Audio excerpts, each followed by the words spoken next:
13 tahun mengabdi jadi guru honorer, pria ini menangis tiba-tiba dipecat dari tempat mengajar. Nasib malang menimpa seorang guru honorer di Jakarta. Dono bukan nama sebenarnya. Mengaku syok usai tahu dirinya dipecat begitu saja dari tempat dirinya mengajar dan mengais rezeki. Pelansir Tribuntrend.com Minggu 21 Juli, Dono mengaku dipecat tepat di hari pertama tahun ajaran baru. Padahal Dono sudah mengabdi sebagai guru selama 13 tahun lamanya. Dono sendiri sudah 13 tahun lamanya mengajar di sekolah dasar negeri di Jakarta Utara. Namun secara mendadak ada pemecatan sepihak yang membuat dirinya kini kalang kabut. Sudah 3 tahun mengajar di SDN, kalau di sekolah lama swasta itu sudah 10 tahun dari 2012 sampai 2022, ujar Dono. Di satu sisi, kepala sekolah tempat Dono mengajar juga mengaku tak mengetahui soal pemecatan itu.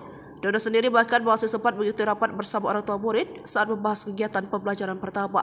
Akan tetapi surat pemberitahuan atau apapun tak ada yang sampai kepadanya. Bahkan pada Jumat 11 Juli, sekolah tempat Dono mengajar mendadak kedatangan satu guru perempuan baru.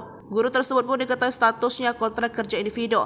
Sontak saja hal ini membuat Dono semakin terpukul dan tak kuasa menahan air matanya. Padahal meski berstatus honorer, Dono diketahui telah memiliki data pokok pendidikannya dan nomor unik pendidikan dan tenaga kependidikan. Hanya saja saat tes seleksi untuk mendaftar KKI, Dono tidak lolos. Sudah coba daftar KKI bulan Desember kemarin tapi nggak lolos. Ternyata menurut informasi itu tes hanya formalitas saja, kata Dono. Alhasil Dono mau tak mau harus menelan pil pahit dan hanya bisa pasrah. Meski begitu, Dono kini juga diketahui tengah mencari lowongan untuk bisa kembali mengajar.